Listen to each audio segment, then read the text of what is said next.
Welcome back. Welcome back to Raw, Restoring Awesome Warriors. I'm your host, Jackie H, and I have here my co-host, Gail Barron, the judge. How you doing today? Oh well, so You well? Okay. You got this air on it here. I don't know. You going through your period right now, the menopause or something? I turned it on for you, but you ain't telling me to turn it off. it's comfortable. Oh, okay. I knew It's that. comfortable. That's why I'm sitting here with the jacket and the hat and the coat. Matter of fact, I need to go put my shoes on because my foot is froze. But how was your day today? Everything Great, good? great, Okay. relaxing.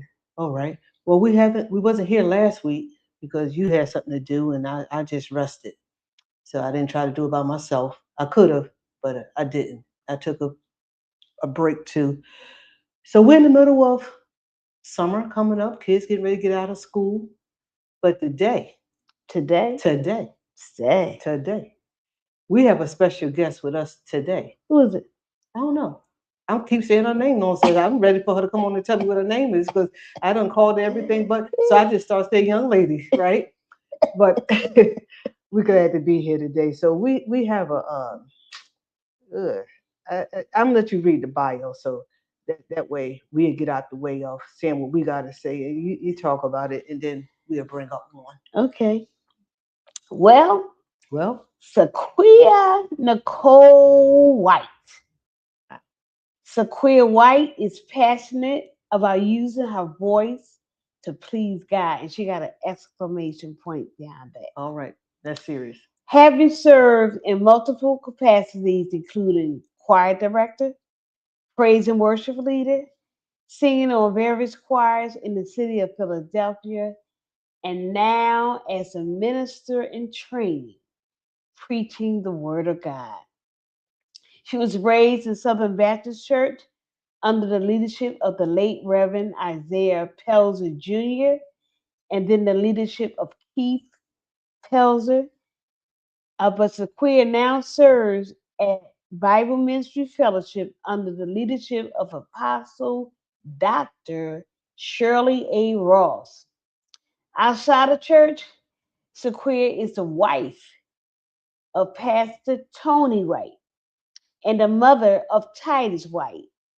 Sequia holds a Bachelor of Arts Degree in Criminology and Communication from Cabrini College, Master of Arts Degree in Criminal Justice from Widener University, and a postmaster's in Applied Behavior Analysis from St. Joseph University. There's a lot of stuff. Man, There's a lot of stuff. The it really long gets deep. list. It's getting deep up in here. Yeah. But Sequia is excited to share Jesus whenever and however she can, whether through song, a word, or dance. Sequia by this start each time she begins ministry. I owe God something. Without any further ado, we ain't even gonna waste time tonight. We're gonna bring on this young lady. How you doing, sis? I'm doing well. How are you? Oh, we fine. We done had our little pre before you came here about five Indeed. fifteen. We done talked. So I think we done finished the con, but now we got to go talk on fly. But it's so good to have you, I'm so and grateful I'm to glad be and here. honored to Thank have you you. sitting here. Likewise. Been knowing you for or seeing you around for a while, but sometimes this is why we're doing this because you see people in one aspect. We sung, so that's the only time I really got to see. But there's much more behind people Yes. than what you Absolutely. see. And Absolutely. since we've been doing this, we have met some people not knowing nothing what they do besides sing, and it's an honor. So when I ask people to send us their bio, I'm almost floored because only thing I know was They say. Sequia that sings. We had your husband on right about a month ago, Yes, you did. so we're gonna get to that. But tell Okay. us a little bit about yourself. Who are you besides the singer that we met? Besides a singer, Yeah. mom, wife, Wow. friend, Mm-hmm. I am an intellect at heart, as you know from my Yeah. bio. I Right. have a plethora of educational experience and always willing and able to learn. Mm-hmm. Um, I'm a very easygoing, fun, diverse person. I don't limit myself to, the four walls of the church, if you will. Okay. As long as it doesn't disrespect like what I believe in, which is Jesus Christ, obviously. I'm willing to give it a try. I'm very adventurous. I've done like hiking, backpacking. People see you in the heels and the makeup, and they think, but I love hiking, camping, backpacking, You're a rock real climbing. girly girl and fun. I do a little bit of both. Yeah. Okay. Yes. So we're gonna take you back to your upbringing. Okay. I'll go back to like I usually start at the age of 10. Okay. And go, who was that girl? Woo. Did you Se'Quia. know you were gonna have this bio at 10?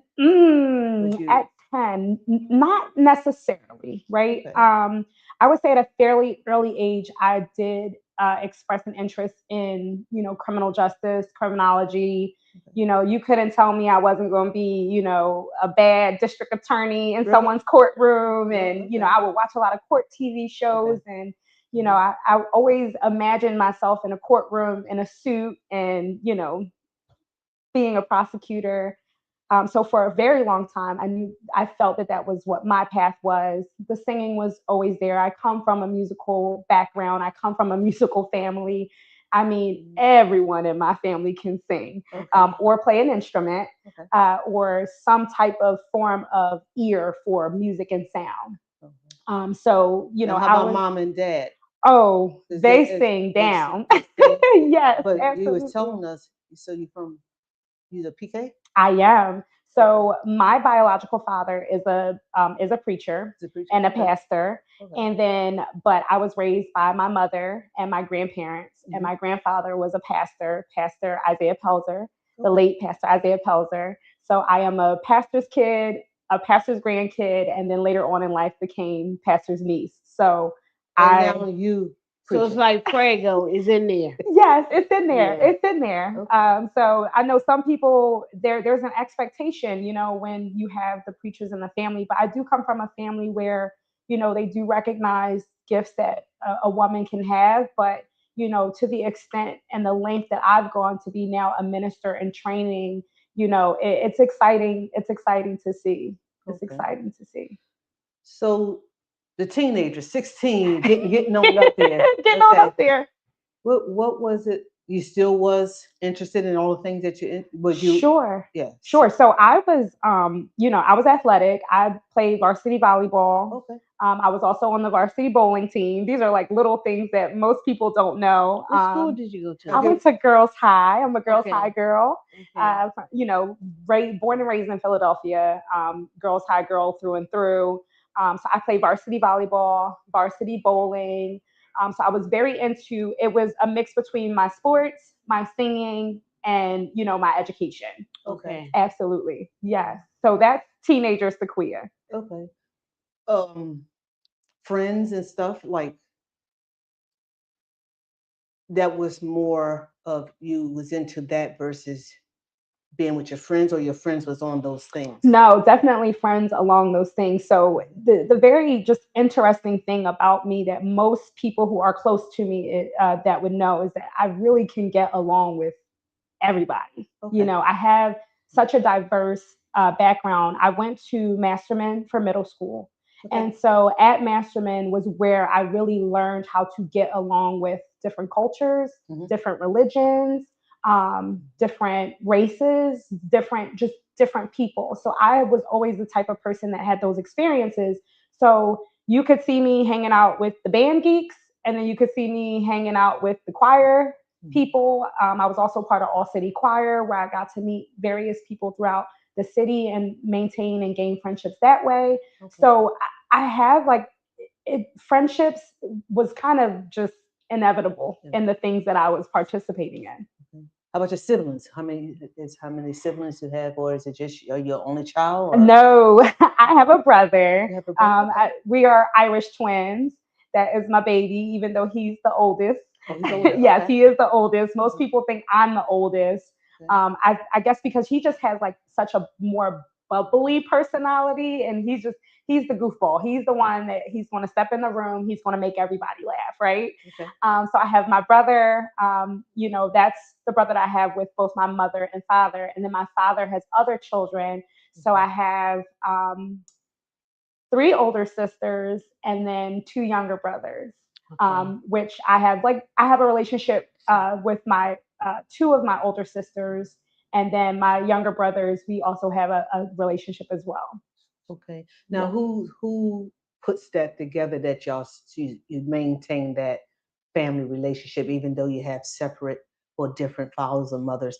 How because some people, when they have step kids or when they have they far apart. But for you to tell me that you are together, who's responsible for that? Yes. that, So it's actually an interesting story. So I'll give you the Spark Notes version.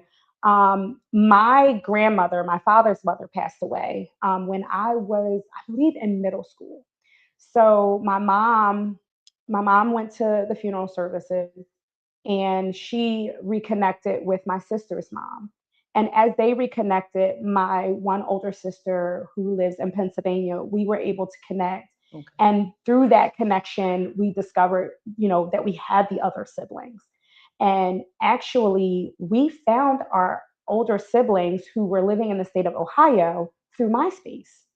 So a lot of people have so a lot of people have their gripes, if you will, with social media, but that is actually what allowed me to meet my siblings. Okay. And so through the years, I wouldn't say, they're the first phone calls that I make. My brother, who I share with my mom, yes, he is very close to me, but as far as my other siblings are concerned, they're not the first people that we're calling when things happen, but we do have a relationship. Okay. And, I do owe that to, that social media. Right. I heard of MySpace so long. Yeah. Yes, the MySpace days. Okay. Okay. Yeah. So heading off to college. You said you was into criminal. Well, how you chose what you're doing? Sure. So another funny small story. Back when I was in that 10 to 16-year-old time frame that you talked about, my mom actually wrote a play for our church. Okay. And in the play, I portrayed an attorney, and Jesus was on trial. So I was portraying the attorney that was the attorney for Jesus. And so in that role, that's kind of how it more so piqued my interest in the criminal justice system. So that's how the goal remained focused on, I want to be a lawyer. I want to be a lawyer. Then college, it was inevitable that the major that you would take associated with, I guess, the law that you would want to practice would have been criminal justice, criminology. And so what I appreciated about criminology was that it was both a theoretical education and a practical. So we were in the textbook, understanding criminal justice as it pertains to its history, but the practical aspect of it is that many of the professors were either an attorney. So I had a first district attorney, Kevin Steele, as a professor. He is a first district attorney out in Montgomery County. Okay. And I had a police chief as an educator as well. So they would bring in the more practical aspects of the job. So yes, this is what the textbook is saying, but this is how the job actually, conducts itself.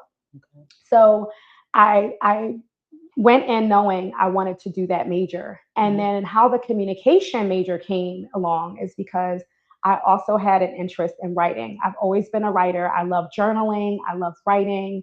I participated in a few really great opportunities over the summertime as a child, as a teenager, where I went to writing camp and learned, the different, the MLA format and APA formats and things like that. So when I went into college, my idea was to do journalism, just journalism. I just wanted to take a couple of journalism classes. And the department chair, he was really awesome. And he said, listen, the world of communication is changing. And you wanting to just focus on newspaper, article, and journaling writing is going to limit you. And if you decide further down the line that you want to do something else, you've now kind of hindered yourself from being in the spotlight with other things. So that's how I ended up picking up the communication major. And I was not only able to do journalism, but I was able to be an editor for our newspaper while I was in college. I was able to pick up some filmmaking. I was able to work on radio. I was able to do marketing. So I was able to do a number of things within the realm of communication so that if life turned me down a different road, I was more equipped to handle the changes in the society. Wow. Yeah. Wow. Totally blessed. Yes. It's been a fun road. Yes. So now we moving on up the ladder. Moving on up. Okay. So how did you started getting into? I know I've seen you with. Well, I met you with JC Choir and things. What was that from coming from school, college, and then getting into choirs to sing and stuff? How did you keep that up, or what was your interest versus I'm going for this, but I'm still loving this too. So how did you mesh all that together? Wow. So, okay. So we got to go jump back down to 16. Oh, okay. So at about 16 years old, I somehow got into the line of like the group singing. Okay. And I started out with a group called AFJ and Voices of Zion. God rest his soul, he just passed away, a phenomenal singer by the name of Wayne Forte, had a group. I somehow got connected with him through some family members and friends that I met doing a play called Philadelphia that was going throughout the city of Philadelphia for some time. And so I initially sung with him and his group. And then as I, continued on in school and whatnot and graduated high school, went to college, my uncle, who was my pastor at the time as well, my uncle Keith Pelzer, he is a well-known musician as well as producer. He basically sat me to the side and was like, listen, this thing and stuff is going to still be there when you come back. You need to focus on school, focus on what your goals are, and you can always come back to this. There's always going to be an outlet. Okay. And that was the motivation to not feel that I was missing out on something so much that I'm going to sing and I'm going to work and I'm going to go to school and it made me focus on that, because if the school opportunity was only for a moment of time, if the finances were only for that moment in time, why miss out on that opportunity for something that is still going to be there? And so when he sat me down prior to going to college and said that, it was just kind of, it was easy. It was easy to say, okay, I'm going to be in school. These are the months I'm in school. You come home after finals, people know that you're home. Hey, can you come sing with us? Can you sing? You do that. But when school was back in session, bye, I'm in school. I can't, I got to study. Gotcha. Yeah. Gotcha. So people are able to do both. Absolutely. You just manage. Prioritize. Yes. And you don't have to miss out on anything. You don't. You really don't. That's a word, Gail, right there. Simultaneously. You don't have to miss out on anything. You just prioritize what you're going to do. Absolutely. Yeah, okay. Absolutely. You have any questions for us yet? No, I know she waits to the end, but she. Uh-oh. But anyway, moving on up. Mm-hmm. You met some people doing your singing. I don't know when you met this young man, but we're going to jump over to marriage real quick. Okay. Okay. Let's do it. So you told us, and he told us when he was here, Pastor Tony White, your husband, so y'all was friends first. Absolutely. That's the friends. Yes. I want to know what happened. What happened that it don't went from friendship to that you married? What's going on? Some people don't want to marry their friends. Oh, right. But I think it's the best thing. You think it's the best thing? Because if you know how to handle it. That's true. My husband, we were friends, and we're getting back to that friendship, because it was nothing that we didn't do, we didn't talk about. I wouldn't trade it. It's the best. Well, we got some single people listening, and some people who are married that's having a problem. Be friends first. Be friends. Be friends. So how tell me about your friendship first, and then let me know how when did it change over to that you know this you're gonna be Miss White.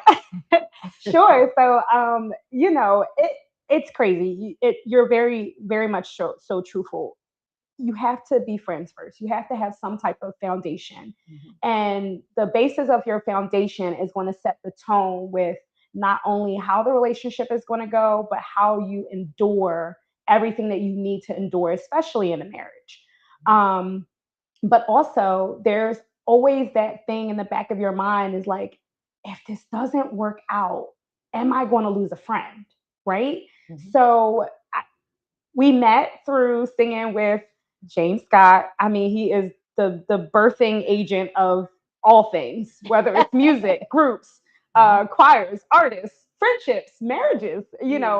James Scott, we were part of a youth choir, and James and I have been friends for eons. And then, you know, Tony and James met somewhere along their lifetime. And James decided one day that I'm going to start a youth choir. And so he reached out to me and he was like, I want you to be a part of my youth choir. This is just going to be a pop up thing to encourage the youth to come sing for the Lord. And I want you to be a part of it. And I'm like, sure, why not? At that time, I was already done college. It was, no issue at all. So I said, I'm in. And so we met that way. And we, formulated a friendship just by being on the choir, seeing each other in the rehearsals and whatnot. And actually, when I saw him at the rehearsal for the first time, I had seen Tony in passing, but I always thought that he was older than what he was.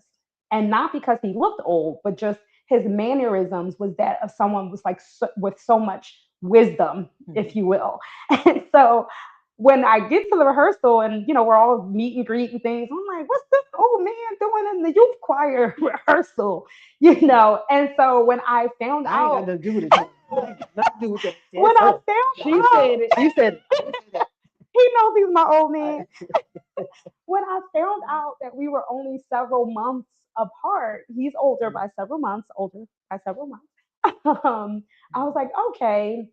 And so just being a part of the choir, we're hanging out. And then eventually we kind of formed a bond outside of that and found out we kind of had like some similar, interests in like arcade games. And Tony is he's very youthful as well.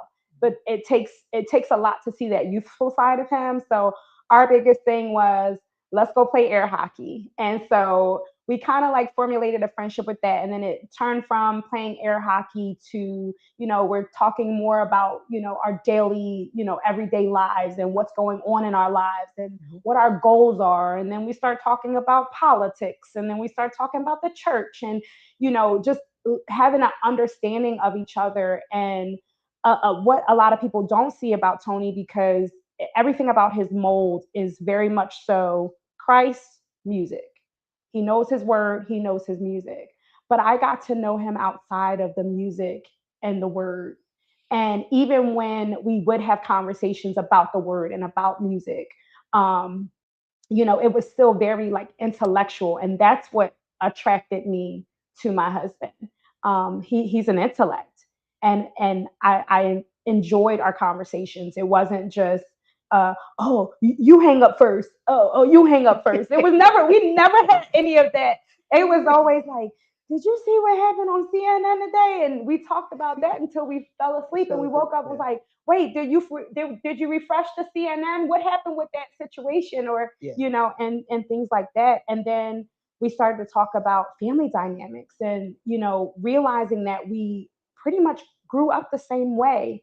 We came from families that were bigger in nature, and, the closeness that we have with our grandparents, the closeness that we had with our parents, his care and concern for his family, my care and concern for my family, and seeing those things aligned, I think it was just kind of like, do we have something more here? And so who noticed it first? Ooh, that's an interesting question. In theory, I think that there was a moment in time when it was like, wow, I'm really attracted to this guy, but I'm not going to pursue because I'm not sure if he reciprocates that, right? But then I think I know from our conversations, there were moments in time when he was like, I'm really attracted to this girl, but I don't know if she feels the same way. And I think that it took, our friends, our families, to really be like, y'all are not friends. And we were just kind of like, they're talking about us. Like, do you think there's something more here? And it was kind of like it just fell into place. Okay. Yeah. So I have a question for those who are watching that might think it had to be one way. Mm-hmm. Sometimes people think that it's about the hair, it's about your dress, it's about this. But if you don't have a conversation, Yeah. if you don't have nothing more than your physical appearance, because that can leave. When Mm-hmm. he wake up in the morning, or you wake up in the morning, you're not going to see that person that's dialed down. Right. What else do I have besides this? Yes. And that's all I'm hearing. That it Yes. was more than just, oh, she's a bad looking girl. He said she has something. You not saying, oh, the Absolutely. man, he was a fine looking guy. No, he has something to offer. Absolutely. So that's something to be, you laughing because I'm laughing at her. You know why I'm laughing? Because her testimony was they didn't have nothing in common in talking. So, but everybody can. That's the thing. But because I was one track. She was one way. She was just spiritual. She was a spiritual being. Understandable. So she couldn't handle someone talking outside of God. Mm, We was okay. raised strictly. Sure. So if you wasn't talking about fire and brimstones and going to hell, you didn't have her attention. That's basically what it is. So you got to see more than just one thing. Absolutely. And Absolutely. that's awesome to hear that Yeah. you had something more than common in your physical attraction. Absolutely. Because I don't even like him. What you looking at? You didn't even talk to the person yet. You don't even know what they're about. You was looking at what you looked at. But sometimes you can get the opposite. Yeah. You get somebody that's dialed down and whoa, cool. Absolutely. You know what I mean? So Mine's was he brought the balance. I was in church, he was not. Okay. I liked the bad boy Okay. type, but Yeah. after I knew he had some like he drank. He had some ways that according to where we was brought up, that you didn't marry outside. Of course. Yeah. And then they told you it was no divorce. So how was I gonna marry the bad boy. the bad boy? Right. Right. But she was attracted to the bad boy. Oh man. You know? So you have all these Absolutely. dynamics. Yeah. And you never know when God or anything going to change Yeah. because you judge up front. Yeah. Absolutely. If you would have judged to say this old man, Right. no, I would have never. You would have never even gave him a chance. Never at all. Yes, Never at all. And to see y'all together, everybody go through things, but to see y'all funny. Tony is funny. He keeps me laughing. Okay, like this man is. It's crazy because another thing other than his intellect that attracted me to him was his sternness. The men that helped to raise me were stern. They were manly men, and they were stern. And so that's attractive. That was attracted to me because a stern man is sure about what they're saying and what they're doing and what they're going to do. They're not just talking just to talk. Hey baby, I'm a fine wine, dine you, all that stuff. They're not doing that. They say, oh honey, I'm gonna marry you. And that's like that was the sternness of him. Yeah. You know, even when we were dating, when we reached that year threshold, he was like, look, if we still dating 6 months from now, understand that a proposal is coming. And because what are we doing if we're sitting here dating 3, 5, 10, 18 years and, you know. Why do you think some people do that? Why do some people date so long? Is it they not sure, or is it stuff they got to get done? I'm trying to see. I don't know if it's unsurety. 5 years, like yeah. 5 years, like I don't know if it's not a surety of the relationship or whether or not it is.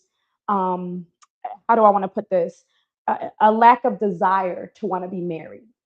Oh, okay. And marriage. Did you want to be married? Absolutely. Okay. I wanted to be married, but the joke's on me because I told God, I said, God, I don't want no pastor.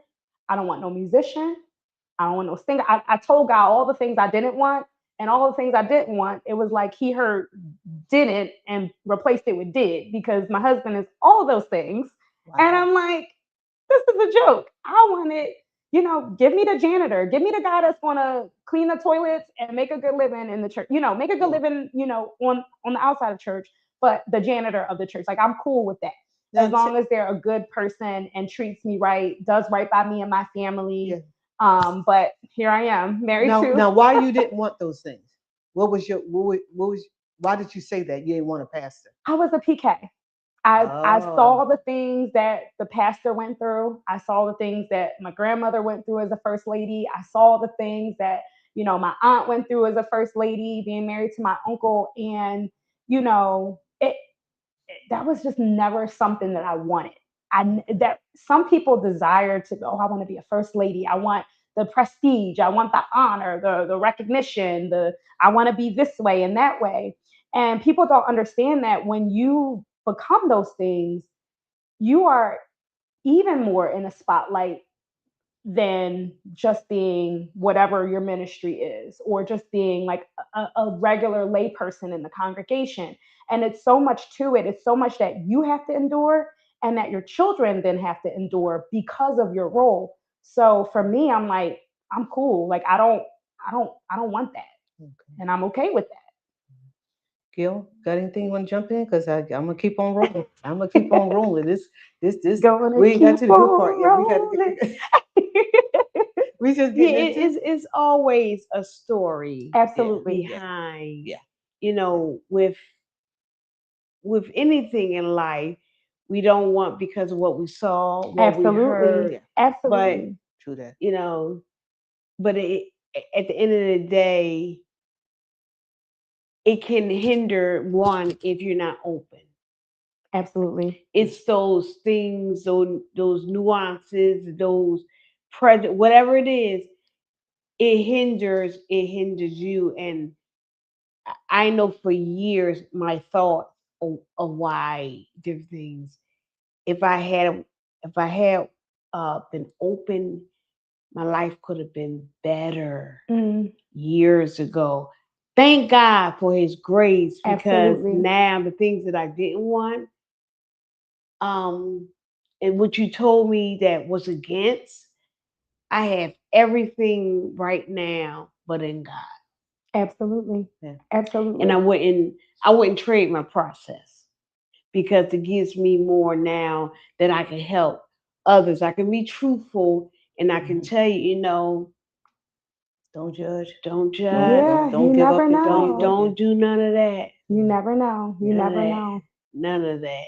So that wedding day came what date? When was you married? October 15th, 2022. She know the date, Gail. Oh, yeah. Very straight. Now, my husband might take a little minute because but he know he married. He know he married. That's the important part. So we gonna I go remember to the day that he proposed to her online. He did? Yeah. Oh, I didn't see that. Yeah. Yes. That was fun. That was a true testament of how our friendship was. Like, we would make a Target run. When we were dating, when we were friends, I wasn't technically driving yet. I had my driver's license, but I was not really like driving. He really pushed me, like, you need to drive, girl.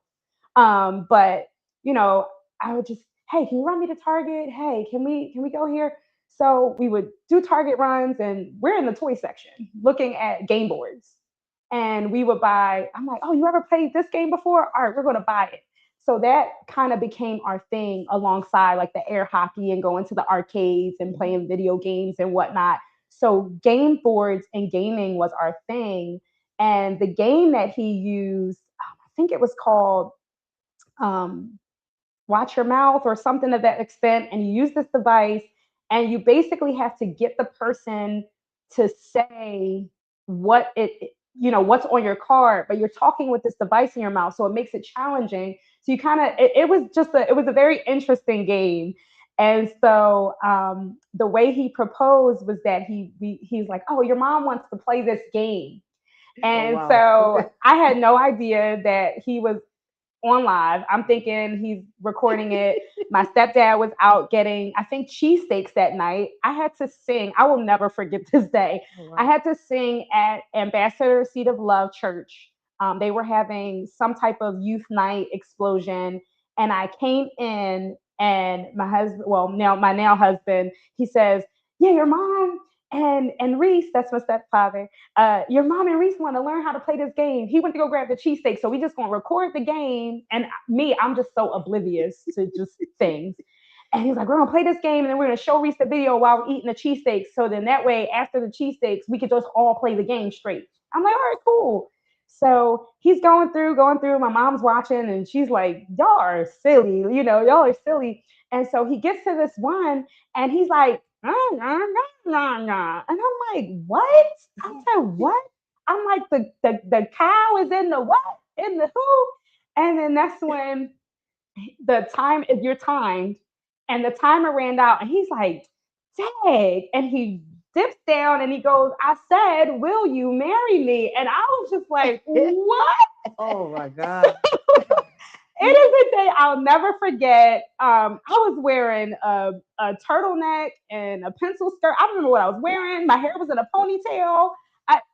Were you happy? I was so happy. It was just so unexpected. So Tony. It was very Tony. Okay. Very much Tony, but very much embodied our relationship. Like we are, I know people see us a lot in ministry, and obviously we're always serious about that, but we are the goofiest people that I mean, honestly, if I had the energy to do it, we should really be one of those like internet podcast couples, because you would never stop laughing with us, mainly because of him. But but yeah, that was that's unique. That's cool. Yes. That's cool. Yes. And then the little one came along. How many months or years later? Months. He came, well, technically by a year, 2 years later, but a year and some change. I actually found out I was pregnant in July of 2023. Okay. And it was so interesting, because there were two other couples at our church, one of which had been trying another. I think they were willing to try, but there was not really like much conversation about it. And of course, as a woman, as a wife, you're like, oh wow, like I want to be a mom, but we're not ready yet. It's not time yet. We'll plan it out. There's always that desire. For some women, there's that desire to give birth to a child. And so one day I'm coming home from work. Tony was home already, and I was responsible for dinner. I was like, it's been a late night. Let's just grab some Wawa. We'll grab something from Wawa. Send me your Wawa order. And I go to Wawa, and I'm at the kiosk, and I ordered a pepperoni panini with provolone cheese. Okay. Now, if anybody knows anything about me, I do not like provolone cheese, and I do not like pepperoni. Oh. But I mindlessly ordered it. And in my mind, when I ordered it, I said, you know what? It's time to grow up and maybe give provolone cheese a try. And so I just got this pepperoni panini. So we get home, we're hanging out, we're watching television, eating our Wawa. And when I say I was going to town on this panini, I'm like, wow, like this is really good. And I ate it, and I sat there after I ate that whole entire sandwich, and I said, am I pregnant? Was that the clue? I'm like, did I just, kind of, I guess, tell myself that there's something going on? So that very next morning, I waited till Tony left for work, because I wasn't sure. I didn't even want to like give him a hint to it. And I'm sitting in the bed. I'm like, okay, as soon as he leaves out the door, I'm going to take the test and see what it's saying. And that particular day, he's very put together. So when he's walking out the door, he has everything he needs. He's out the door. So I'm sitting there. I'm like, I just need this man to leave so I can take this test and see what's going on. He leaves out. And then all of a sudden I hear the door opening again. And he's like, hey, I forgot something. And I was like, okay. And I'm like, I'll see you later. And then I'm just waiting for him to leave. I'm like, please leave, please leave. I took the test and I held this test up to the light. I put a flashlight underneath. I'm like, is that 2 lines? Is that one? What is it? I said, you know what? I'm just going to go to the store, get the one that says pregnant or not pregnant. And that's how we're going to figure this out. Because this is complicated. And so that's what I did. And literally that day, I finished up work early, ran home, took the test, and was like, gosh, like I'm pregnant. So then I ran to Walmart so I can surprise him with the pregnancy announcement and all this stuff. And I was like, I knew exactly how I wanted to do it, and that's pretty much how it happened. Okay. Yeah. So at least you was happy to be pregnant. Oh, so there's some people absolutely. like, oh my God, I can't believe it. That's Absolutely. I mean, any new thing is scary, right? Yeah. It's scary, even when we started marriage counseling, right? It's like, whoa, like we're engaged and we're going you through see the man here? Premarital. We're going through premarital counseling to be a husband and a wife. And so now, it's not about me anymore. Real. Right. Like this is like serious. And then major love to Bishop and First Lady Dunbar, who did our counseling, a very great married couple in ministry. They really equipped us with the tools of marriage, what conversations were serious to have, and what circumstances were, how will we respond in certain circumstances. And those are the things that they challenge us to have these conversations way before marriage started, so that when we face certain things and we knew how to respond to them, we knew how to answer to them, we knew what each other's position would be, in those circumstances. So, was it scary?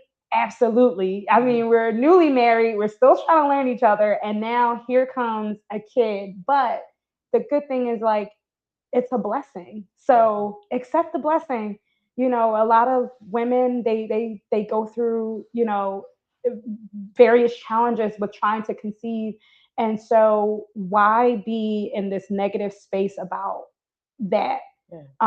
So we were grateful. We were challenged. We were, scared, nervous, but we were very much so excited and embracing it.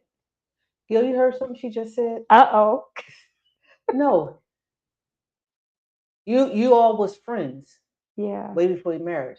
But you said we're in this new space trying to learn each other. Mm-hmm. So let me know there's stages of your life that you still had to start back at zero. It don't matter how old you are and what stage you're in, you can start over. It didn't matter. We was friends. That's another level. Yeah. Now we're entering into something new. It starts back at one. Yeah. Absolutely. It's gonna come a time where you gotta be partners. Right. And not forget, but lead the husband, wife, and the lovey-dovey stuff, because we need, because it's not a honeymoon. No, it's partial now. We up against the world. Absolutely. Absolutely. It's always, because you've never been, like, even at my age now, the years that I'm in marriage, I've never been right here. Right. So this is new. We're starting something new. Your health changes. My health changed. His health changed. It's something new. But if you got that cohesiveness, and it's not built on fairy tale and illusions, you can go through. You're always learning, and there's always a journey, and it's never over. Never. Right? Yeah. But I heard something else. I'm hearing a lot of stuff tonight. Right? Yeah. I heard Wawa. So they're a fan of Wawa and Target. All right. So now I'm gonna go back. I'm gonna go to Wawa because there was an incident that was on social media the other day concerning Wawa. Yeah. So we gonna go back to Wawa. Wawa seems to be the place. I tell you, when things happen. Oh yeah. What is going on that my nephew is on the phone with his wife, and you got the cashier? Lord, what? At Wawa? No, we're telling it as a joke. it was funny It because was. somebody can take it and it's nothing. That was just me Absolutely. and Tony. Right? Absolutely. And somebody else like, he on the phone while he talking to me and he ain't hang up.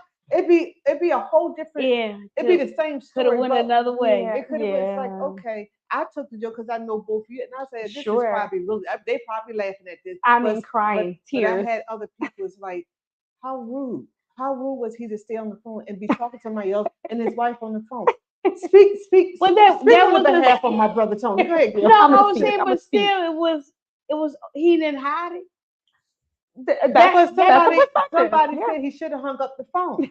He didn't hide it, but he should have hung up the Rather, phone. she was on the phone. She could hear it wasn't out of. But this is People how going always. this is how I look at it. Be one story or one event, Yeah. and everybody opinion around that one thing. Absolutely. And Based on what happened and they heard of it happened somewhere else.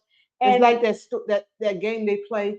I whisper to you. And time to get to the end of the line. It's a whole It's like different a whole story. different thing. So I Yeah. want to hear from, because I was gonna wait till he come on here together, and because I told him that we told him the last time he I was love here, it. we were gonna make sure you still taking her out. Oh, We're yes. gonna make sure but I didn't check back in with him. But now I got you here. Oh, So, yes, I'm and here. you're, I'll give you're all the already tea. you're I got already all the tea. confirmed. But I want to hear about the Wawa story before it can clear up, because I don't know if I had to beat my nephew or is this gonna no.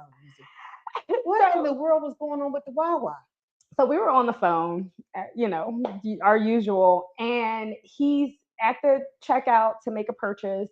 And, he's asking the young lady for a cup because in Philadelphia, you can't just get your cup at the soda machines anymore. Yeah. Unfortunate. So he's asking the young lady for a cup, and somehow the conversation got on age, and she's like, "Oh, how old are you?"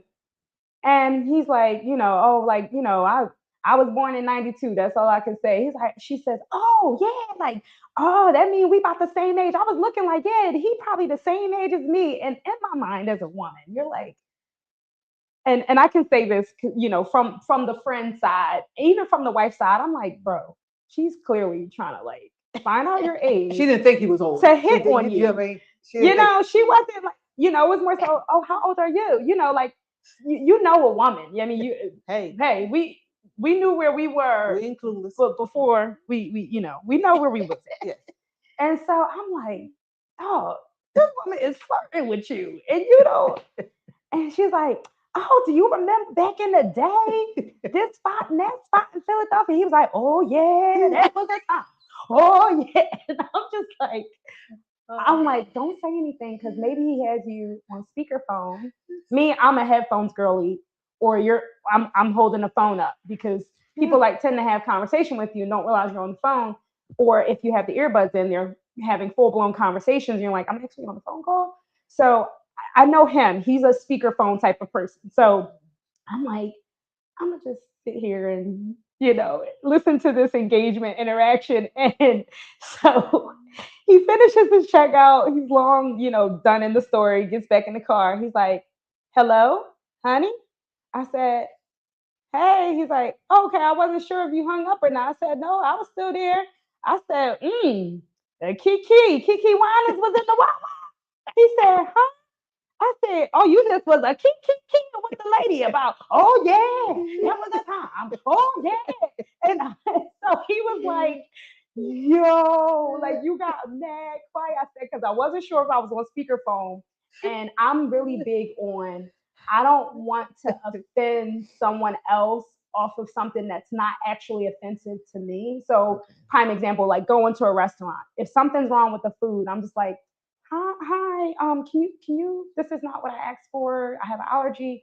Some people will be like, excuse me, send this back. And you don't know what they're doing with your food. Tell me. So for me, in that moment with the phone, I'm like, well, I don't know if I'm on speakerphone, and I don't know if this person is going to be like, well, and start calling me out my name. And, then it's like a situation for no reason, And so I said, well, I'm just wait and see what was going on there. And when I tell you, from the Wawa to home for him was about like a 15-minute drive. We were on the phone crying so uncontrollably in laughter and tears because of like that. I'm like, yo, sis was like trying to get your number. Like you just, I said, you, he's like, honey, I wasn't paying attention. I thought she was just making conversation. I said, babe, I'm a female. That wasn't typical conversation. You know, you do know that they a little delayed. You know, no matter how intellectual, I ain't in y'all conversation right now. Y'all, I ain't even. No matter how intellectually. Ooh, so we went to this marriage counseling thing before, and the speaker was actually saying the difference between men and women. Absolutely. And would he say men see things in a box? They just compartmentalize. They just see one way. Yeah. Like that for some man, like she wasn't flirting. She wasn't that's not what that was. Absolutely. Somebody would see it like that. And the woman saying, oh God, take that back. I have digested, I have extracted, I have all of that stuff of the situation, and that definitely, you know. But really, do you find some women, and you both can speak to this, I've been married before, that if you're sure of yourself, if you're sure of who you with, if you're sure, was there a need for you to get ratchet? No. You know, like you see some people like they totally just miss the concept. Right. But then there is some, okay, you are guilty. And then someone be mad for you. You ain't. Yeah, you're not. You all right with it, and you're like, it was funny. Well, she need to get out of his. Now he not her husband. He's mine. But you ratchet up. But where do that come? That's is what that I'm saying. Something you're going through right yourself? Or it's always because it's legit. It can be legit for somebody, even though it didn't bother you or might not bother you. Right. But for somebody, that might be a trigger. Sure. That's how my husband flirted. And then after a while, he is into something, or they have been through something. In that circumstance, it is an inherited trauma, if you will. This is something that has happened before, and so everything that you experience moving forward is always going to be associated with that specific thing, right? Exactly. But that to me says I haven't healed from what happened to me, whether it was by that person or someone else. Exactly. I have been cheated on before in previous relationships. I have been, psychologically, in psychological issues in relationships. And so what was the difference? In that situation with felt that, like that, it didn't I've healed from that. Well, first of all, Tony never gave me a reason to believe that he was, cheating. So there's always that. The second thing is that we have an understanding of who each other are, to the extent of, if he was, I'm trying to just kind of think of an example. We have an understanding. We have an understanding of what he knows is going on in the situation. He really does not see when other women are flirting with him. Why? Because he is a man that's only interested in me. He doesn't care. A beautiful woman could walk past and, oh, she's beautiful. Yeah, she's beautiful, but I'm not trying to do anything with that person because I have my person. And so a man, when they're sure in their relationship, they show you that you're sure. And regardless of what you've experienced in the past, none of that even matters. Each relationship is different, but none of that even matters when a man loves on you so hard. All that other stuff it happened. It's an experience. So I could ask both of y'all, how did you heal from that? What was your process? Did you actually go to a therapist, or you just decided in yourself that this not going to bother me? Because some people struggle with that. Once they've been hurt, once somebody has done something, they can't get over it. And every little thing reminds them of that. You don't even have that on your mind, but their mind goes there. So what is that? What was your process to how you got over it? Because you both have friendly men. Yeah. And it can be taken for somebody else that's been through that.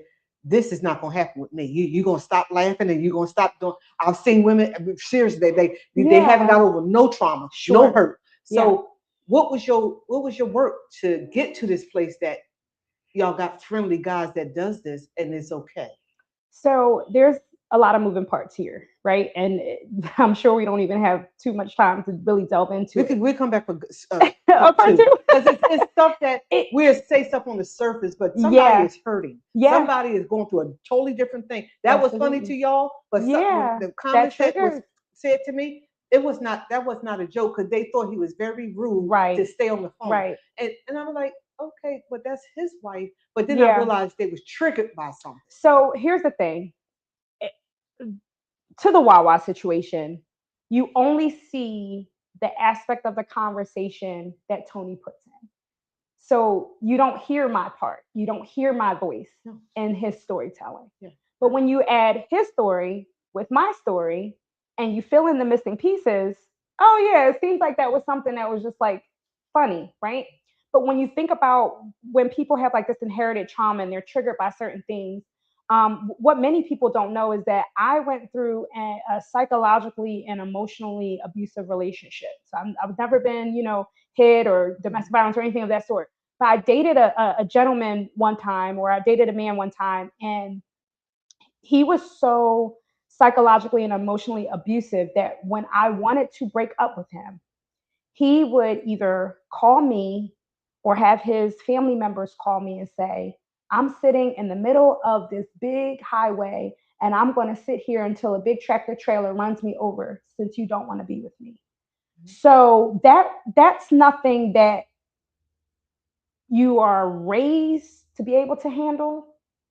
And in those moments, it was one of those things where if he really does that and something happens to him, he loses his life, what is that going to do to me? Mm-hmm. How is God going to look at me if I do that? And while that isn't on you, where I was spiritually then, I'm not spiritually at now. I'm like way more mature, but in that moment, it was like one of those things where, oh my goodness, like God is going to hold me accountable for that. If he does that to himself, that's on me because it was me. And so you stay in these situations. But what I had to realize and how I got through that process is that I looked at the totality of that relationship. That relationship didn't benefit me at all. It actually hurt me financially, mentally, emotionally, spiritually, because not that it deterred me from my relationship with God, but I could see that particular person was not the person that God needed me to be with to be where I am today. Okay. And so what it takes is to get over that is a lot of self-reflection. Where are you that you are still triggered by your past relationships and your current relationships when the person you're currently with is not showing you signs of that? They've never done anything to you mentally, physically, emotionally, whatever. They're adding to your life. You have great times with this person. They're not doing it, because what ends up happening is you treat that person in response to your triggers, and they're not doing that. Mm-hmm. And you're doing one of two things. You're either going to make them go that route because, hey, you're blaming me anyway, or you're going to make them be unattracted to you. And now you're wondering, oh, you don't love me anymore. Yeah. Well, it takes a lot of self-examination, self-progress. Is this where I want to be? Is this the person that's going to be with me when I'm at this level? You have to do a lot of self-reflection. And when I did that self-reflection and I really got closer with God, I was like, God's not going to be mad at me for that. God is not. And if I feel guilty from whatever happens, if I break up with this person, I'm going to ask God for forgiveness, because that's the kind of God that we serve. But that's for the Christian people. You know what I'm saying? Yeah. That's for the people who have a relationship with God and knows the characteristics of God enough to say, God would never do that to me. Right. But for the person who's either struggling in their faith or not really sure, or they have an idea of God, self-reflection. Who are you? Does that person align with who you are, who you want to be, where you're trying to go? Because I'm going to tell you something. When I took a step back and realized that person was draining me in so many aspects of my life, I'm like, look, it's real easy to get rid of you. Whatever happens after this, I don't have anything to do with that. I have goals, I have a focus, and you're not contributing to that. And I can see that you are giving a falsehood of who you are and what you want to be. You have no idea who you are. And that's why it's easy for you to try to be, psychologically and emotionally antagonizing to me, to try to pull me into the space. That's a spirit. Pull you into a space that you normally would not have been had you not experienced that. Right. So I had to be delivered from the idea that God would punish me for what they did. I had to be understanding of who God was and his real character. And not that I wasn't raised to understand that, but we only get surface level when we're raised in the church. But it's about developing and having your own relationship, and that's what causes you to make that transition. So to the people, in short, that get offended by that, I say, learn yourself. What about yourself? Like, what about that person that you're with in that current moment is in alignment with where you're trying to go? And if you can see that they're not in alignment with it, they don't have any drive or motivation to be in alignment with that, they never had the tools, the equipments, the foundation to be, get rid of it. Like, it is not worth your time. Like, and the other thing is, I wasn't looking for Tony. I wasn't looking for a relationship. I wasn't looking for a man. I was marching to the beat of my own drum. I wanted, I was focused on what I wanted. And, my favorite scripture, Matthew 6:33. Seek first the kingdom of God and his righteousness, and all these things will be added. And everything was added to And you. so Okay. I learned God. Mm-hmm. I wasn't learning him to, Lord, bless me with this. Lord, let me. No, I'm learning God. What do you want from me? Who am I in you? What did you create me for?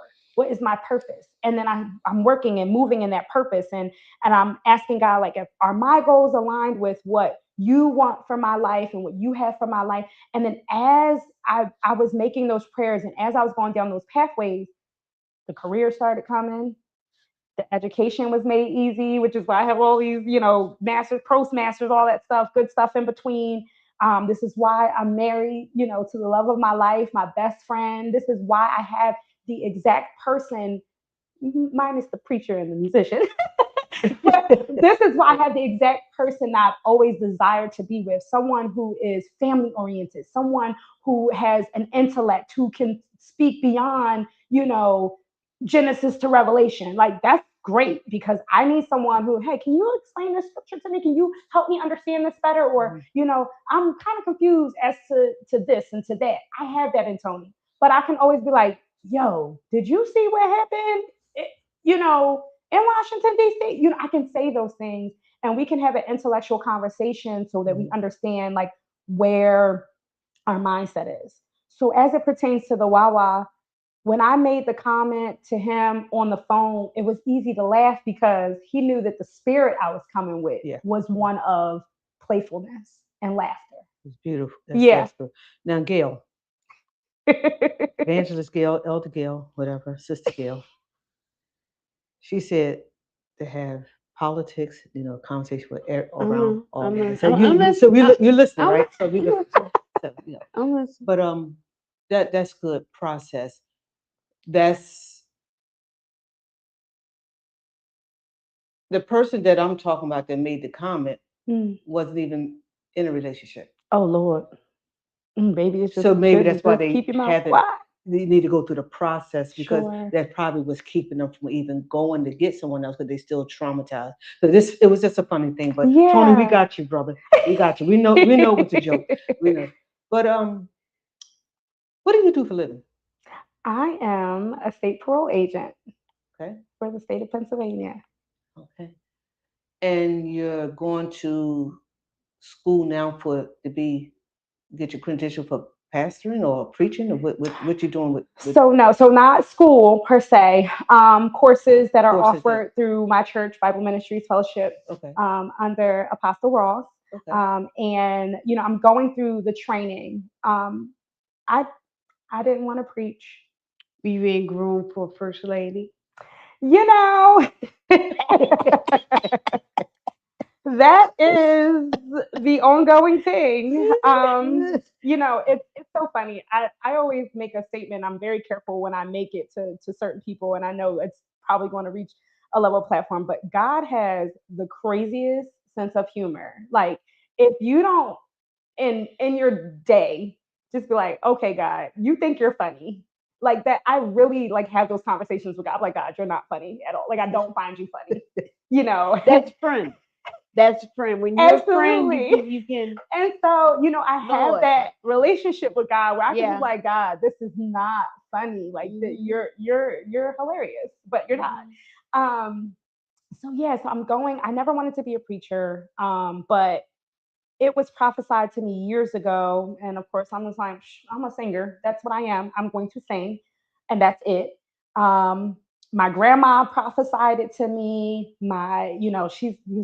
She's like, you got it. You always be, she prophesied it to me. Even though my grandma doesn't sit in the office of prophet, she's there. She's in tune with the Lord. Then a prophet actually said it to me at a conference. My husband prophesied it to me. So it was coming and coming and coming. And I'm like, no, not at all. And then when I became more serious about understanding, like, well, God, maybe this is what you have for me, I said, well, God, if this, or not if this, because this is the route that you want for me, I need to do this the right way. I don't want to make people think that I went on the internet and made a certificate. I want the training. I want to be equipped. I want people to understand that when I speak, I'm speaking, a sound doctrine. I don't want to make up anything. I don't want anything to be off of my experience. I want it to be from what God gave me. I want to be equipped the right way. And so, so I am in school or classes, if you will, to become a minister.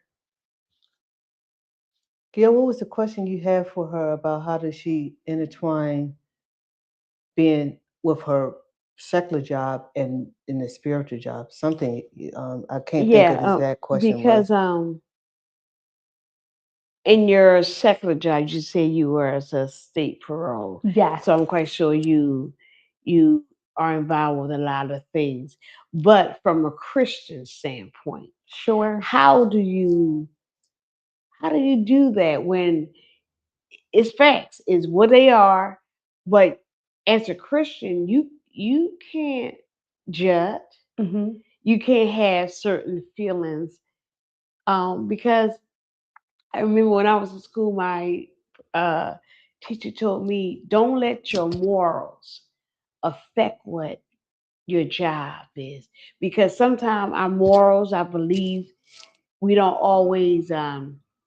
Your job is your job, and you're not supposed to come with your beliefs and your religion, because these are people. Right. How does speak to that? How does that work for you? Yeah, so it's difficult, right? As a Christian, you want people to know I'm a child of the Lord.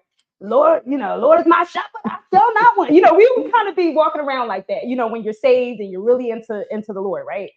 But it's not even about hiding who you are. But the word of God tells us how to treat people, right? The word of God teaches us that we should not judge.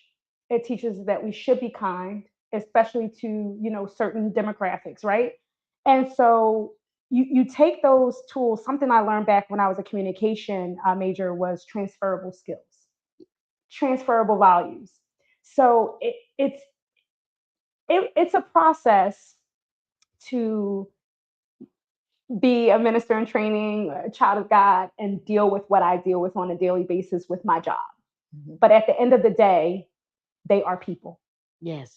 And God tells us how we should treat people. And so that's easy to make the transition. But there was a point in time when, my husband had to have an honest sit down with me and was like, honey, I need you to turn the parole agent off when you come home. And, he got that little accent. That's also what attracted me to him. But so you came home and tried to be a parole officer? Seriously?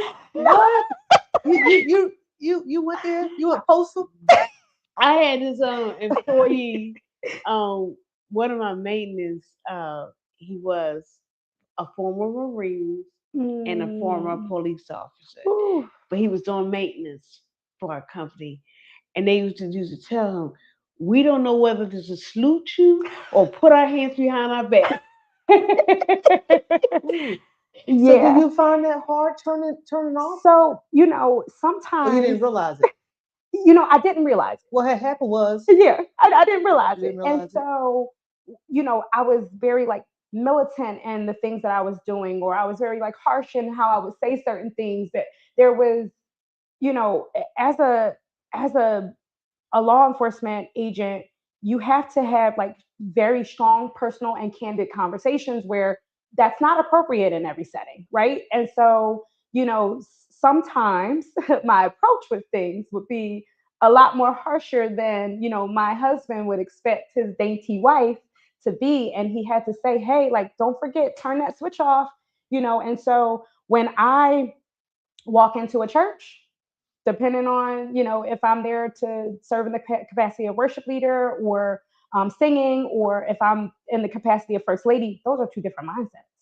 So, if I'm walking into like a family dinner, I'm not walking up in there, Sister Tony, right, Sister Reverend Se'Quia. right, come on, we just here for the family cookout, and so in that instance, it made me observe how I'm entering into different, atmospheres. Like, who are you? What?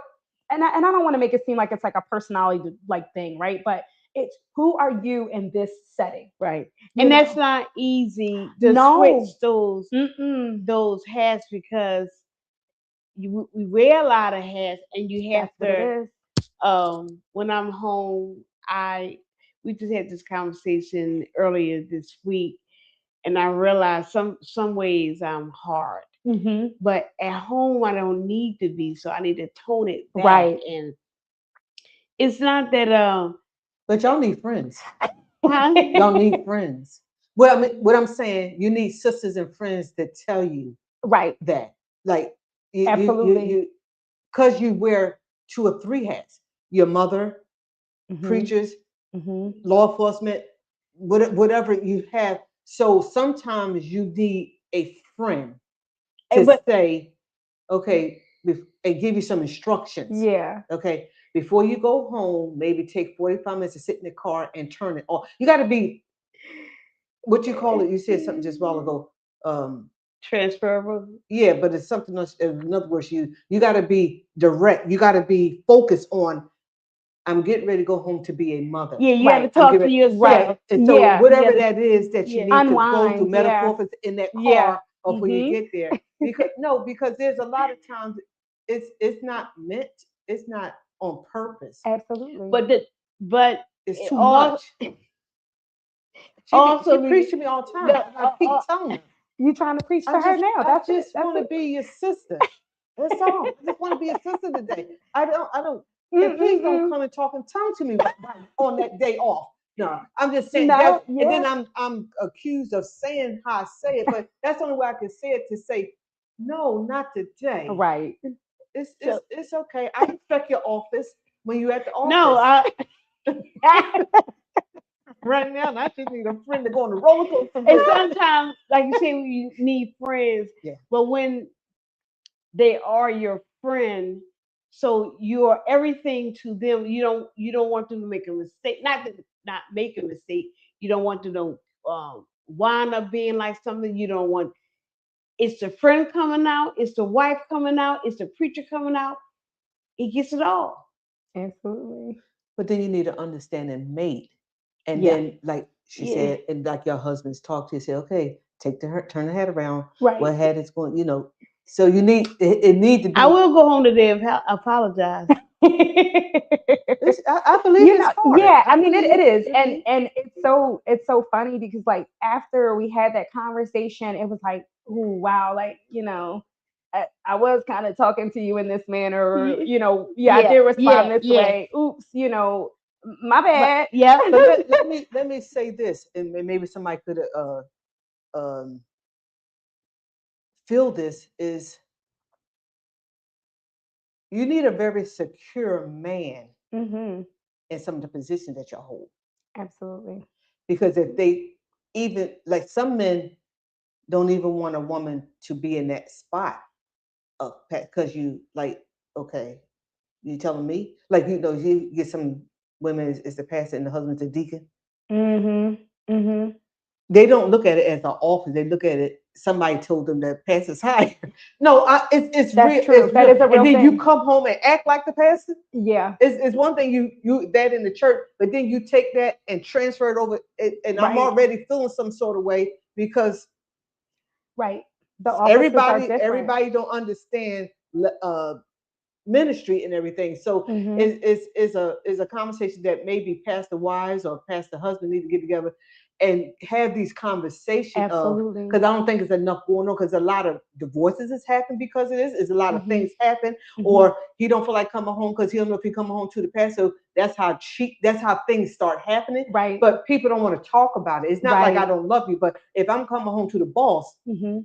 and we supposed to be part, well, it took me time you gonna come home to that. Yeah, and one very profound thing that the bishop who married us said was, "That's your wife, you tell her things, Mm-hmm.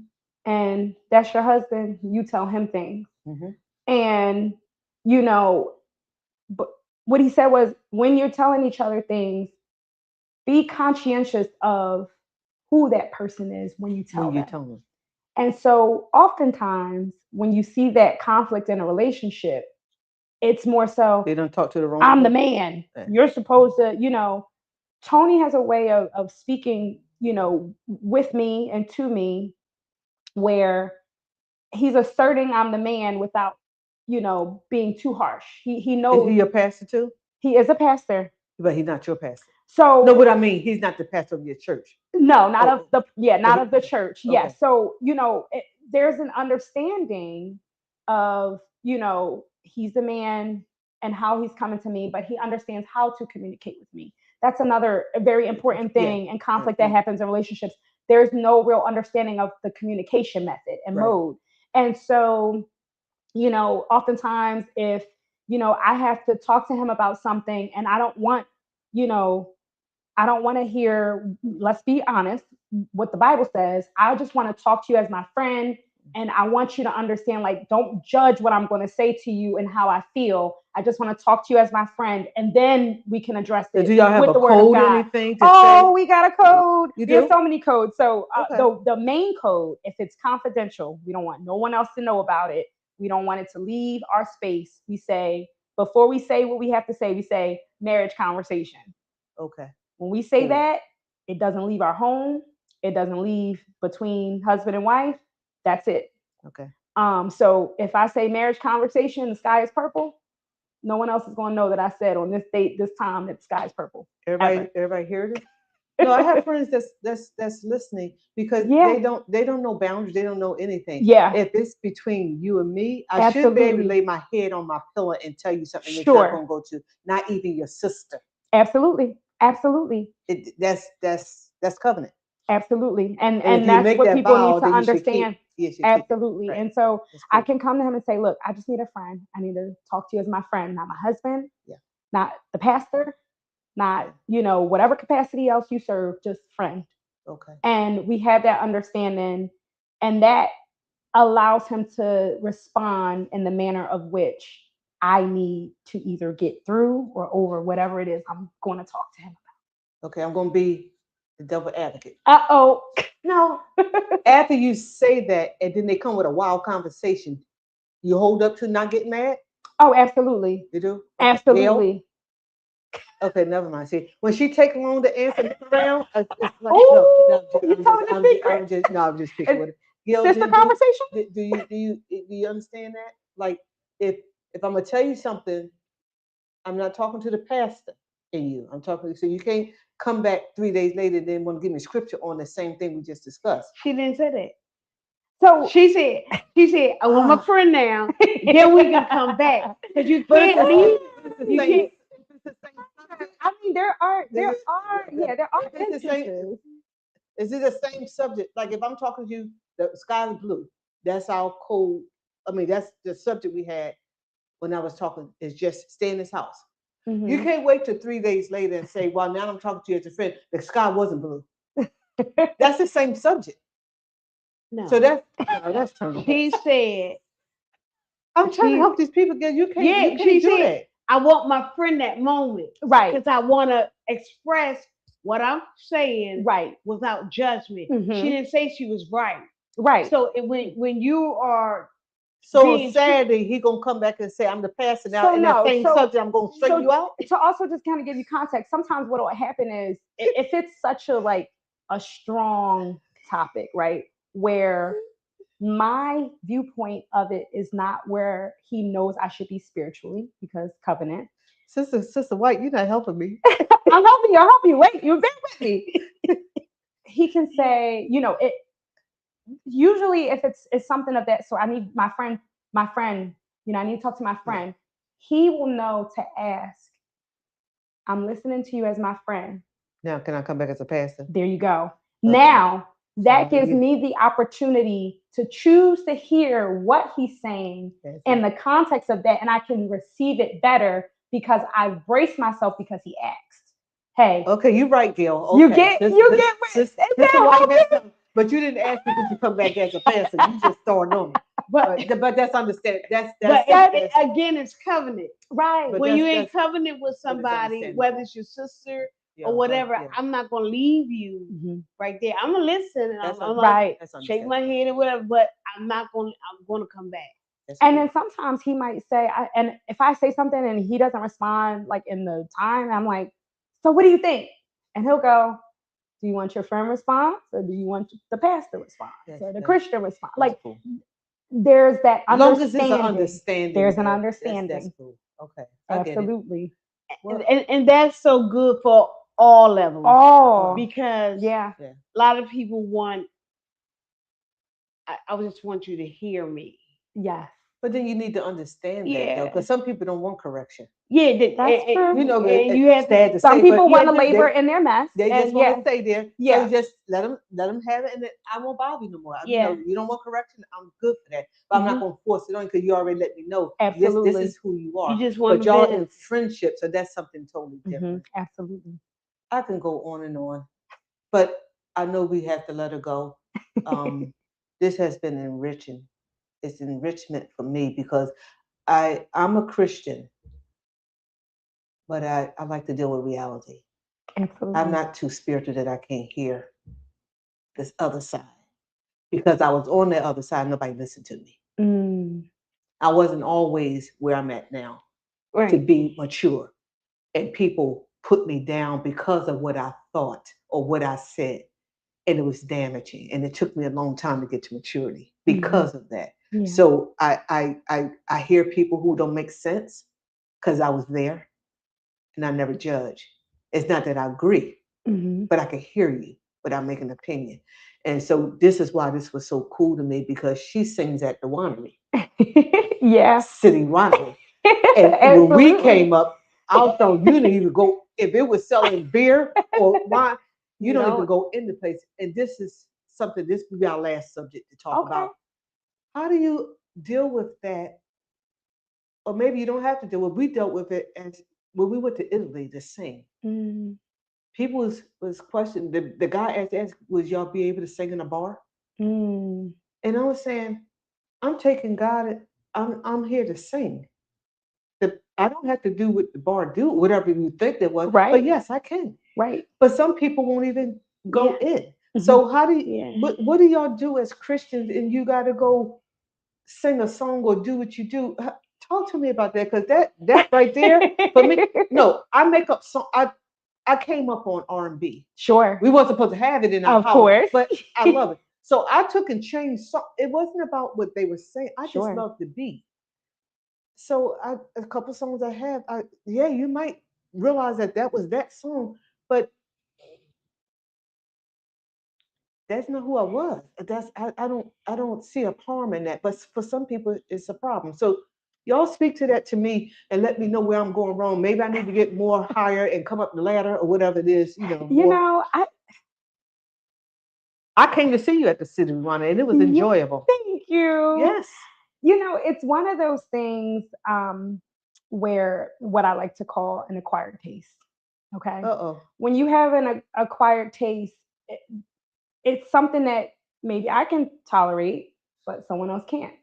I like sushi. Not many people like sushi. They can't tolerate. They don't understand why people like raw fish wrapped in rice and seaweed. They don't understand that. Mhm. So, what I say to that effect is there are people who will turn their noses up at you for being a Christian person, and you say that you're doing this in the church, but yet you're at the city winery performing. But as you stated, that doesn't mean that if I'm at the winery performing, I gotta drink half the bar to be able to perform. You know, when I perform anything, I've done theater before where I'm performing in plays, musicals. I've done the city winery multiple times where I'm not singing Christian music. But the one thing that I keep in mind is that had it not been for God giving me this gift, I wouldn't even be here. And so I honor God by saying, thank you, God, for this opportunity. I pray before every performance, whether it's performance or whether it's ministry. I'm praying, thank you, Lord, because had it not been for you, I would not be able to sing. And so you have opened up this opportunity. And I recall when I was singing at talent shows at school, you know, and I've had to understand about the Holy Spirit for a long time. And I've got to grow to understand the Holy Spirit a lot deeper. But people would come to me and say, I don't know, it's like when you sing, I get chilly bumps on my arms. And as I grew mature in Christ, I'm like, that's the Holy Spirit. Because I mean, I don't know why I'm giving you chilly bumps, and that person was running and riffing and singing better than I could. And so, not saying that they didn't say that to other person, but to the people who criticize something like that, either give it a chance, or maybe, and I hate to be to say this, but this is real conversations. Maybe you lack the self-control to be in that environment. That part. I know pastors who have witnessed to people in a bar. The person was drinking daily, drinking daily, drinking daily, drinking daily. And they would go and sit at that bar. They wouldn't have not even a cup of water. And they sat at that bar and they witnessed to that person. When the person wanted to go to rehab, they drove them to rehab. Every time that person was at that bar, they were back at that bar sitting next to that person, got them home, got them. And they went through that process until that person decided one day that they wanted to be saved. And when they came up out of that addiction, they said, it was because you sat next to me in the bar that I wanted to give my life to Christ, because you showed me who Christ was by that single act. I may not be singing praises to God, Lord, I lift your name on high in the city winery, but something about your mannerisms, about your spirit, about your conduct, how you treat people when you're in the green room, which is like the back where you're prepared. Mm-hmm. It's those moments that make all the difference of people appreciating you being someone in the Christian world in the city winery. So to the effective people who criticize that, give it a try. You never know how that could affect your witness. You never know. So we're going into the highways and the byways to compel. Where are you going? No, we're sitting in 4 walls. Where you beyond it? I mean, you going to the next church, or you going? Where are you going to find the people? I'm just saying, they're not standing out in the street. Mm-hmm. Sometimes you got to go where they at. Sure. If God calls you there, if that's your calling, if you can handle it, because there are some. Now, if you're gonna go in there and be worse, right? Well, if you want to go in there drinking, I can all testify that stuff. to. No, I'm being serious. Where you're a gospel group, mm-hmm. and the people that brought you there respected you more than you respected yourself. Mm. They didn't put no beer or wine and no drinks in our dressing room. Mm-hmm.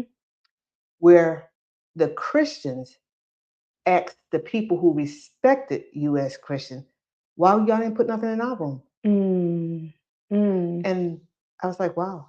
Yeah. They respected us to know that there was a standard.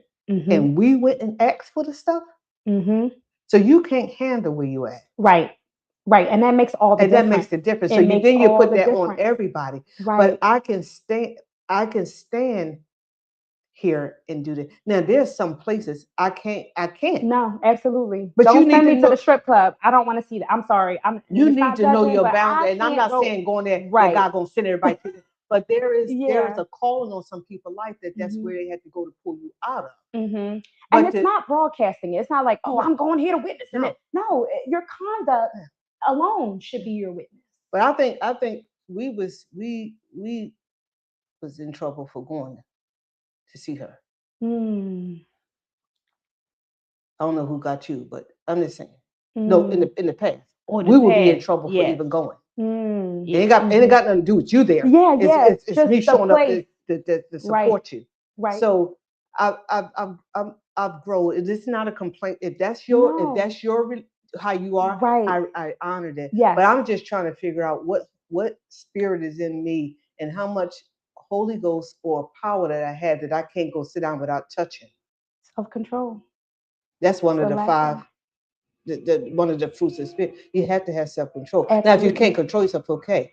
But that's not the only thing you can't control yourself. Right. And so sometimes we make little things big. Mhm. If you can't go to the city winery To enjoy or a show. something To sit to and enjoy a look. show, then maybe you shouldn't go to church.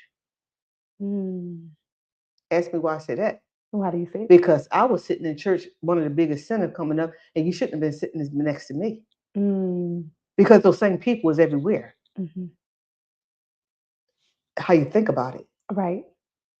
Is it about the place or is it about the people? Mhm. Because those same people went to church the next day with me. So it's Mhm. play on words. It's Right. but if God sent you somewhere to deliver, Mhm. or like you say, what you had, somebody come and say, what is that on you?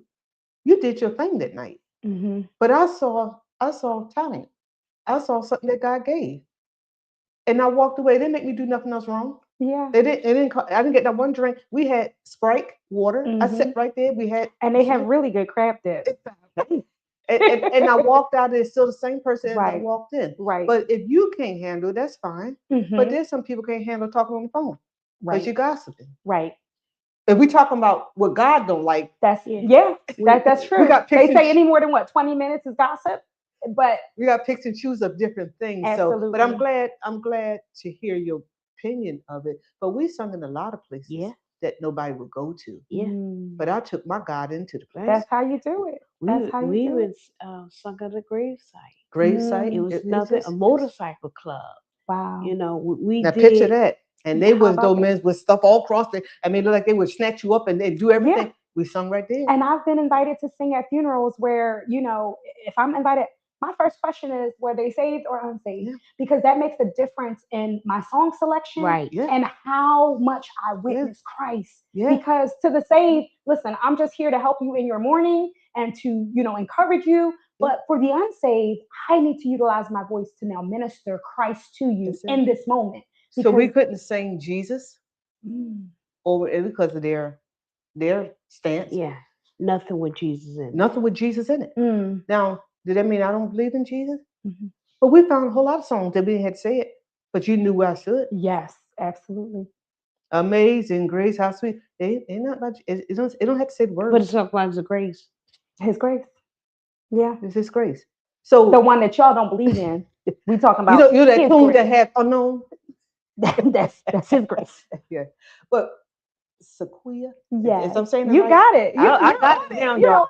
on This has been an honor. It has been an honor as well. I really mean it from the bottom of my heart because I like to talk to different types of, when I say tight, not so rigid. We came up rigid. It was just like, if you didn't do this, do it. And Understandable. I was stuck in that. Mhm. Then I didn't find God unless it was in that. Mhm. Like, well, God is in this too, and God is in there. So I appreciate you. I appreciate you guys too. Yeah, Christians, we're humans. yeah. I don't know what else you want to say, but I'm. No. If we got to call you back for a part 2, I do. Hey, you Because know I'm how to gonna reach definitely call me. you back with Brother Tony, and maybe he Yes. can preach, and then maybe I can get my license from them. I'm gonna preach Oh somewhere, Lord. and they're not gonna call me Medea either. Oh Lord. You know one of them things. As Medea talking long as about you're the not whale. putting Noah Ark Yeah. in the tabernacle or something or whatever Medea was saying. That's all right. That's me. That's me. That's what I'm saying. So I got to get somebody to give me some license to go do it. No, but It's been encouraging. it's It's very been Likewise. and inspiring that even at this age that we are, that the world's still big. Absolutely. And we're not too old to learn I love and it. hear. Likewise. I will be 64 Come on. in August. And you told me your age was. I'll be 34 in So I'm old October. enough to be the mother and Mhm. may, as y'all call me, grandmother. But she's not too young No, to tell me something. no. That And that I, youth, that you, that Praise youth God. that appreciate. give. I was singing this today. I think it's Melvin Crispell. Okay. Well, whatever he was saying, I just want to live. Mm. It doesn't matter. I just want to Mhm. live. Mhm. The Bible says, "Why sit here and die? Mhm. You don't have to." Right. It's the mind. It's the mindset. Your Absolutely. perspective of things. And once you've been free, you will no longer be bound. Absolutely. Yeah. So I'm grateful. Thanks for being here, Thank and you. want to Thank say Happy you. Mother's Day in Thank you. advance. Likewise. Yes, yes. Likewise. You got any plans? You know, gonna take my mom out with my god sister, Okay. and of course, the husband always comes through with something extravagant, which also includes a plethora of rest. He's always like, "You need your rest, honey." So it'll definitely be filled with food and rest. Okay. Okay. Yes. And I want to say, I'm not a mother, biological, right? So I want you and Gail to say something to me for Happy Mother's Day as an auntie. No, I'm just I love to have We fun. love you. You know, Happy I love to Mother's have Day. fun. And I think Yes. laughter is medicine. And you Absolutely. continue to be who you are. Got your son up. That's what makes you Yes. for this Mother's Day. This is your first. No, My no. first. He's the How first. how old is he? He's 2. He just turned Two. 2 in March. Okay. And Gail, you gonna be doing anything special for Mother's Day? Yeah, I'm gonna go hang with my girls. Oh Okay. yes. I Yeah. love it. Yeah. So that means wild out time. You know, that's it. Okay. But as we always, I'm gonna leave young man up here because I think since Oh it's yes. befitting that this is the day that's coming up. What's his name now? Titus. Mr. Titus. Yeah, Mr. Mr. Titus Titus. gonna take us on home and uh, treat your mother right as if he can. I'm talking to the camera, Titus, to you. I love you, son, grandson, but Sunday is your Mother's Day. Okay, get your gift together Yeah. and present to her what you're gonna give her, and I'm gonna call you to let me have take some pictures. Let me see what he give you. Yes. But Gail, as we always end our podcast. Before we do that, Okay. Happy Mother's Day to Yes. all. Happy the Mother's Day. Yeah, Happy Mother's Day. aunts, surrogate, Yes. all y'all Yes. who help play a part in raising these children, because it definitely takes a village. Mhm. So as we always end our podcast and Yes. saying, Love God, love family, work hard, and be kind. Talk to y'all later. Thank you, sis.